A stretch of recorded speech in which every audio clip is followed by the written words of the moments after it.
పరిశుద్ధమైన బైబిల్ గ్రంథంలో మన సంతానాన్ని గురించి ఇవ్వబడినటువంటి గొప్ప వాగ్దానాలు మొదటగా 128వ కీర్తన 3వ వచనం, నీ భోజనపు బల్ల చుట్టూ నీ పిల్లలు ఒలీవ మొక్కల వలె ఉంటారు. రెండవ వాగ్దానం 144వ కీర్తన 12వ వచనం, మా కుమారులు తమ యవ్వన కాలమందు ఎదిగిన మొక్కల వలె ఉన్నారు, మా కుమార్తెలు నగరానికై చెక్కిన మూల కంబాలంటే వీళ్ళు. మూడవదిగా దైవజనం 147వ కీర్తన 13వ వచనం, నీ మధ్యను నీ పిల్లలను ఆశీర్వదించి ఉన్నాను అంటున్నాడు. నాలుగవదిగా యెషయా గ్రంథం 54వ అధ్యాయము 13వ వచనం, నీ పిల్లలందరూ యెహోవా చేత ఉపదేశము పొందెదరు.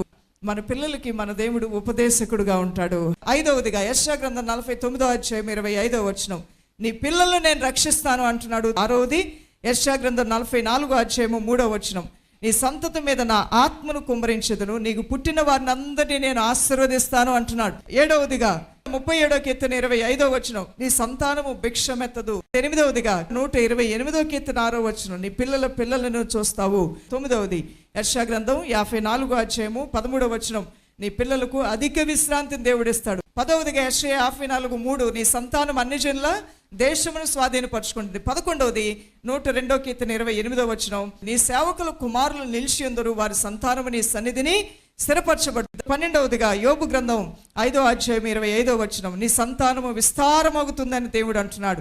13వదిగా యెషయా గ్రంథం 59వ అధ్యాయం 21వ వచనం, నీ మీదను నీ పిల్లల మీదను నా ఆత్మను కుమ్మరిస్తానని.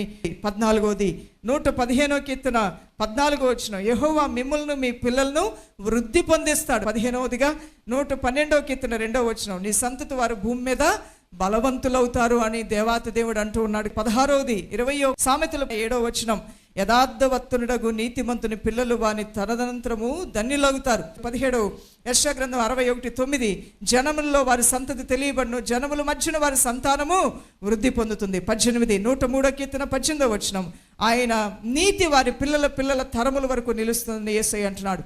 19వదిగా యెషయా గ్రంథం 61వ అధ్యాయం 9వ వచనం, వారు యెహోవా ఆశీర్వదించు జనమని వారిని చూచిన వారందరూ ఒప్పుకుంటారు. 37వ కీర్తన 26వ వచనం, దినమెల్లా వారు దయాళులై అప్పిచ్చుచుందరు, వారి సంతానపు వారు ఆశీర్వదింపబడతారు అంటున్నాడు. 21 ఆదికాండం 50వ అధ్యాయం 21వ వచనం, నేను మిమ్మును మీ పిల్లల్ని పోషిస్తాను అంటున్నాడు. 22వదిగా 127వ కీర్తన 4వ వచనం, యవన కాలమందు పుట్టిన కుమారులు కుమార్తెలు దేవుని చేతిలో బలవంతులు వంటి వారని.